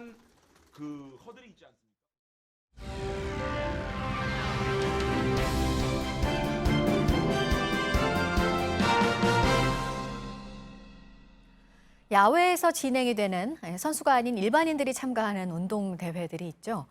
사고 소식도 끊이지 않고 나옵니다. 얼마 전에 서울에서 열린 철인 3종 경기에서는 한 남성이 사망한 사건까지 있어서 이런 대회 관리를 두고 지적의 목소리가 높습니다. 오늘 든든한 법에서 짚어보도록 하겠습니다. 박지훈 변호사가 나왔습니다. 어서 오세요. 안녕하세요. 네, 요즘에 뭐 마라톤 대회 같은 건 저도 사실 참여를 해봤고 구간도 짧으니까 많은 사람들이 나갑니다.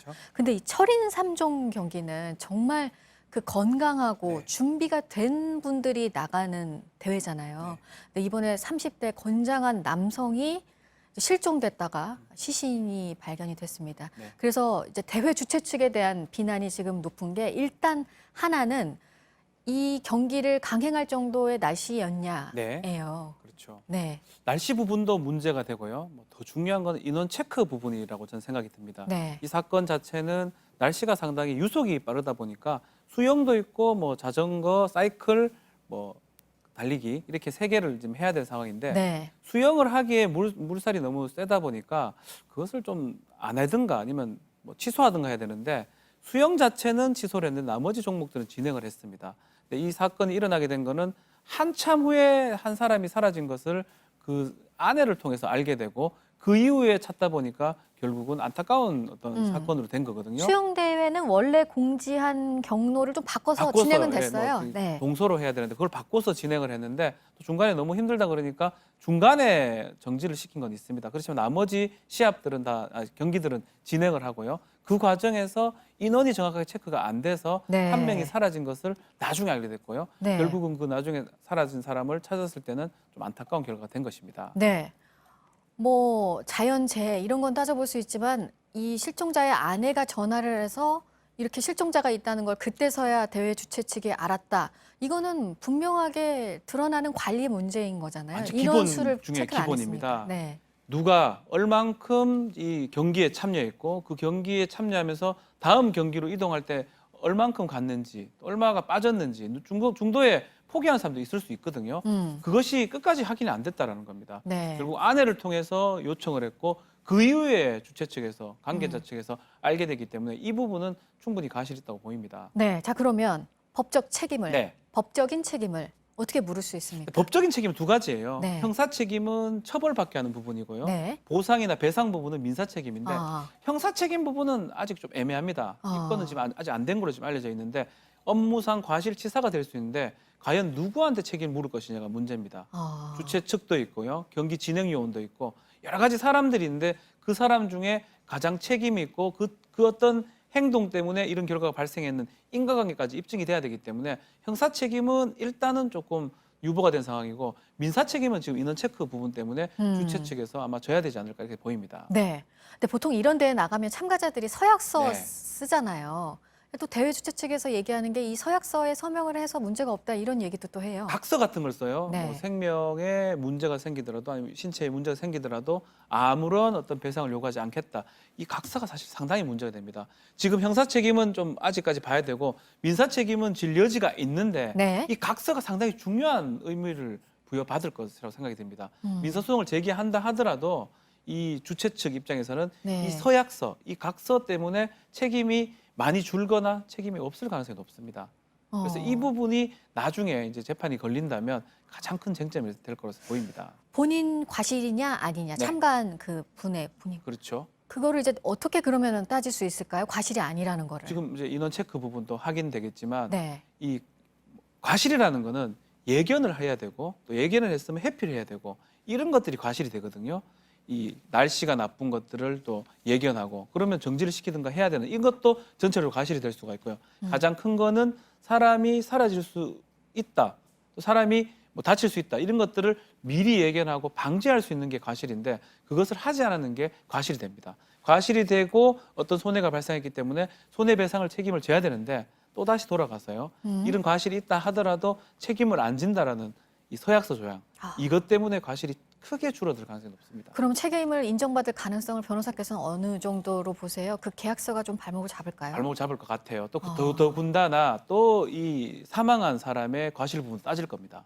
어디에서 발견됐고 어떻게 이동을 했고 또 대회 측의 어떤 요청 사항이라든지 지시 사항을 준수했는지 이런 것까지 다 따질 것으로 생각이 됩니다. 네. 요즘에 또 가을에요. 제가 마라톤 대회 한번 인터넷에 쳐보니까 10월에 줄줄이 주말에 많습니다. 예. 전국 곳곳에서 마라톤 대회들이 열립니다. 그래서 아까도 말씀드렸지만 많은 분들이 일반인들이 그냥 짧은 코스에 네. 참여를 하고 계시고 이런 일이 있었어요. 태풍이 온다 그래서 근데 그냥 하려다가 근데 보통 비가 오면 뭐 상황을 봐서 할 수도 있지만 태풍이 오면 좀 위험할 수도 있으니까. 네. 근데 강행을 하려다가 안 한 이런 사례가 얼마 전에 있었어요. 태풍이 오면 또 자연재해가 생기면 큰일 날 수가 있거든요. 그러다 보니까 일반적으로 태풍이나 자연재해가 오게 되면 이 대회 측에서는 사실은 책임이 없다고 봅니다. 왜냐하면 뭐 마라톤 대회는 그날 열어야 되는 거고 그날 열지 않으면 사실은 날씨 때문에 안 되는 거거든요. 뭐 미룰 수 있다면 모르겠지만 미루지 못한다면 이 마찬가지로 여행도 그렇고요. 자연재해가 있을 때는 책임이 없습니다. 그래서 법적으로는 대회 측에서 아마도 이런 약관이나 여기서는 자연재해가 발생하면 뭐 함부로 할 수 없다 이렇게 돼 있을 거예요. 근데 자연재해로 할 수 없다 해서 안 한 거는 지금 얘기하신 대로 네. 법적으로 책임은 없다고 할 수 있지만 강행을 하려고 했거든요. 네. 이 부분도 앞서 그 뭐 유속도 빠르고 그런데 철인 경기를 강행한 것과 비슷하게 그렇죠. 이거는 책임을 물을 책임이라는 거는 네. 무슨 결과가 발생해야 되는 겁니다.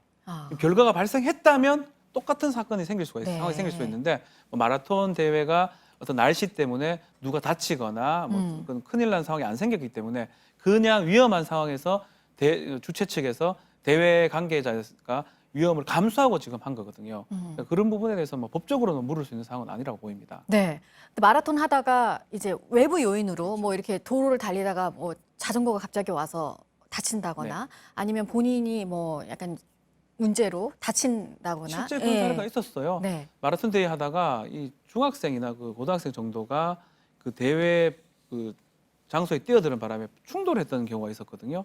그 경우는 안전관리원이 뭐 펜스라든지 이런 것들을 좀 쳐야 되는데 그것을 하지 않아서 제3자가 지금 들어온 상황이 돼버리기 때문에 이런 경우는 이제 주최 측에서 그건 책임을 책임을 져야 물을 수 됩니다. 있고, 네. 지금 얘기하는 거는 애매하고 책임을 물을 만한 과실을 따지기 어려운 거는 그건 법정에서 충분히 많이 따질 가능성이 큽니다. 네.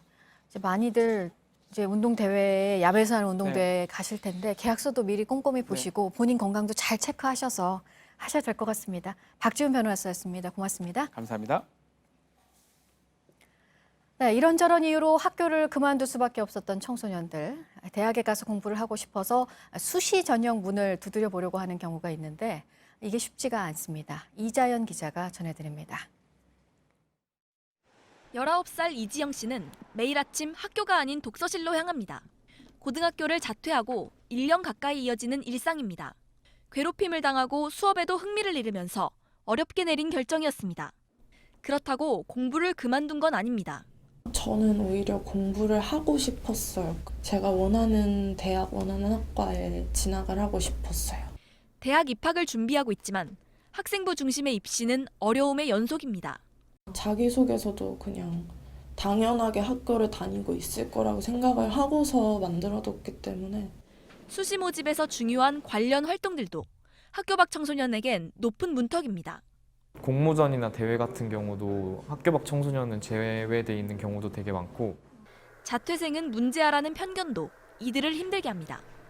하지만 학교를 떠나는 이유가 여러 가지인 만큼 이들에게도 더 다양한 기회가 필요하다는 지적이 나옵니다. JTBC 이자연입니다. 마린보이 박태환이 전국체육대회 수영 3관왕에 올랐습니다. 박태환은 어제 경북 김천에서 열린 제100회 전국체육대회 남자 자유형 400m 결승에서 1위를 차지했습니다. 2위와는 격차가 5초 가까이 날 정도로 압도적인 독주였습니다. 앞서 개영 800m와 자유형 200m 금메달에 이어 대회 3관왕에도 올랐습니다. 이로써 박태환의 역대 전국체전 금메달은 38개로 이보은 전 강원도청 감독과 동수를 기록했습니다. 아이스하키 푸른 눈 태국전사 1호인 브락 라던스키의 공식 은퇴식이 오는 12일 안양 아이스링크에서 열립니다. 라던스키는 남자 아이스하키 대표팀의 일원으로 총 5차례의 세계선수권대회에 출전, 27경기에서 7골 13어시스트를 기록했습니다. 2018 평창 동계올림픽에서는 4경기에서 1골 1어시스트를 올렸습니다. 라던스키는 2013년 3월 순수 외국인 선수로는 처음으로 한국 국적을 취득했고 지난해까지 대표팀에서 활약하며 한국 남자 아이스하키가 비약적인 성장을 이루는데 큰 공을 세웠다는 평가를 받고 있습니다.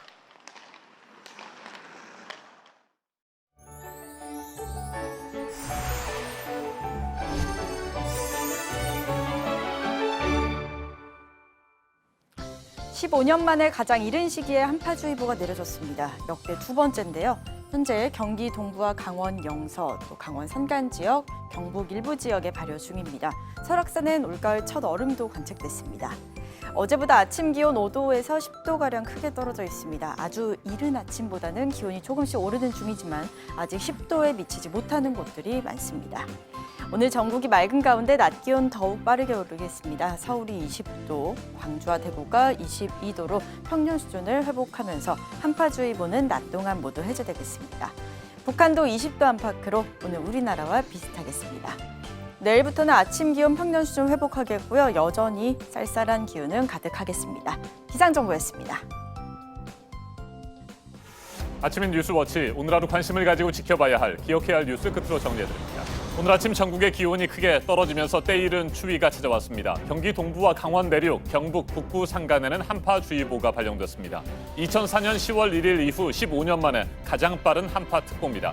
강원 산간의 아침 기온은 영하권으로 떨어졌고 설악산에서는 첫 얼음이 관측됐습니다. 서울 등 내륙 곳곳의 기온도 어제보다 5도에서 10도가량 내려가 영상 10도를 밑돌고 있습니다. 웅동학원 관련 비리 혐의 등으로 검찰이 조국 법무부 장관 동생에 대해 청구한 구속영장에 대해서 법원이 주요 혐의에서 다툼의 여지가 있다며 받아들이지 않았습니다. 검찰은 조 씨가 영장 신문을 포기했고 종범 2명이 모두 구속됐는데도 기각 결정이 나왔다면서 영장을 다시 청구하는 걸 검토하겠다고 밝혔습니다.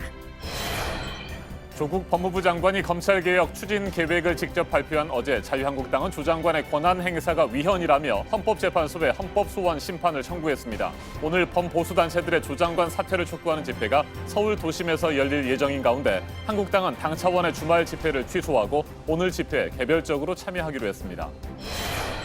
북한이 잠수함 발사 탄도미사일을 쏜 것에 대응해 유엔 안보리 회의가 북한의 강한 반발 속에 열렸습니다. 이후 유럽 6개 나라들이 이를 규탄하는 성명을 내고 북미 협상 재개와 북한의 핵무기 포기를 촉구했습니다. 오늘 전해드릴 소식은 여기까지입니다. 이상으로 JTBC 뉴스 아침엔 수요일 순서 모두 마치겠습니다. 건강한 하루 보내시기 바랍니다. 고맙습니다.